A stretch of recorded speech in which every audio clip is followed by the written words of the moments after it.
What's going on, guys? It's Rest. In this video, I want to go over the updated Penumbral Blast, and at the end of the video, I'll also be making a build around this, so stick around if you would like to see that. Also, if you enjoyed, found this video helpful in any way, consider subscribing and dropping a like. It's free, it really helps me out, and I truly appreciate it. With all that, let's start off talking about Penumbral Blast and what it actually is. It is the Warlock Stasis melee ability that was absolutely broken when it first came out. Everyone hated this melee ability, and rightfully so. You could essentially just freeze people from across the map in PvP, and it was very annoying. Now, PvE, it was super fun and super useful as well. Not only can you freeze champions, even if you don't have a champion mod to stun them, you can also freeze bosses and easily apply the damage buffs from things like your fragments. But very quickly, through the first week of the game, Bungie actually decided to nerf this, and they hard nerfed it. Not only did they reduce the range of the Penumbral Blast, they also reduced the projectile speed, which made it super slow. Now, with those two paired together, having a very slow ability to hit someone on top of the range just not being large at all, it made this one of the worst melee abilities in the game. It was definitely still usable, but it definitely needed some love compared up to other stasis subclasses that started to rise, like Shatter Diving Hunters and literally every Titan just being the Flash in the video game. So recently, they actually did buff it again to make the range increase by 37%, which is very good. But in my opinion, what I think the better change is that the minimum distance to cast it has been reduced to 32%. So what this means, actually, if you're close to an enemy and you go to melee them, you won't actually use your Warlock melee, you will actually use the melee ability, aka the Penumbral Blast. So what this means in stickier situations, especially in Crucible, where your Warlock would normally go to melee, you are now going to use your ability to freeze them. And in PvE, it just makes it very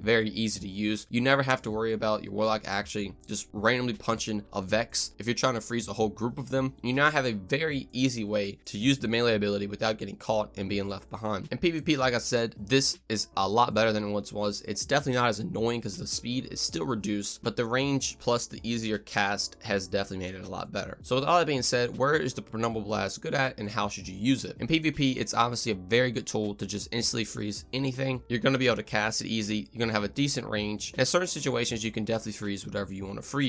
In PvE, Penumbral Blast is super good against large groups of enemies, especially with aspects on the Warlock, so you can freeze enemies after you defeat frozen targets. It's also going to be really good, like I said, it's stunning champions. It's not going to actually stun the champion, but it freezes the champion long enough to where you can just do an insane amount of DPS, and you don't even have to have a mod that actually disrupts them. So Rest, you're saying all this good stuff about it. Where is the build that you were talking about? And that is what I'm about to show you guys right now.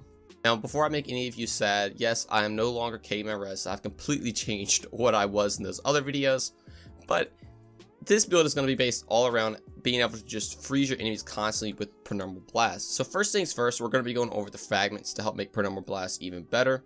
You have things like Whisper of Durance. This is just going to help your slow ability out, which the grenade I run is the Dustfield grenade, just, you know, to stun champions easier with certain mods are going to be running, but this also gives you plus 10 strength to help get your Penumbral Blast back.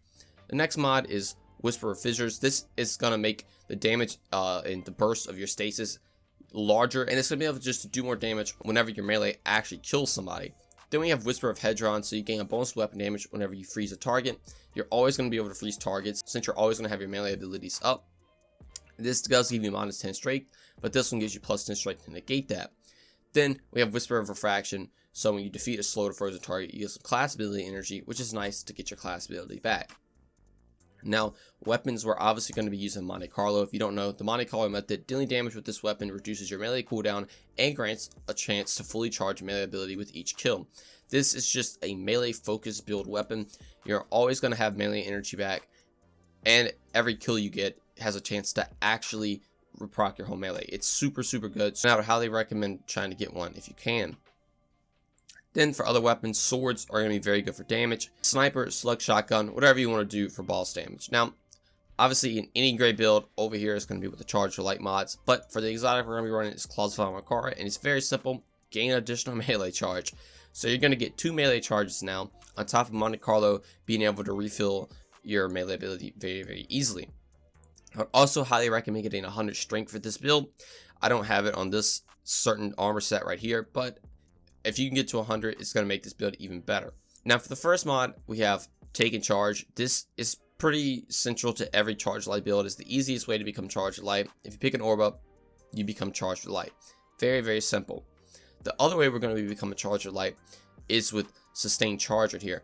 Rapidly defeating enemies with auto rifles, trace rifles, or machine guns is going to allow you to become Charger Light. Monte Carlo is a auto rifle, so this is going to be a very, very easy way to get Charger Light on top of taking charge.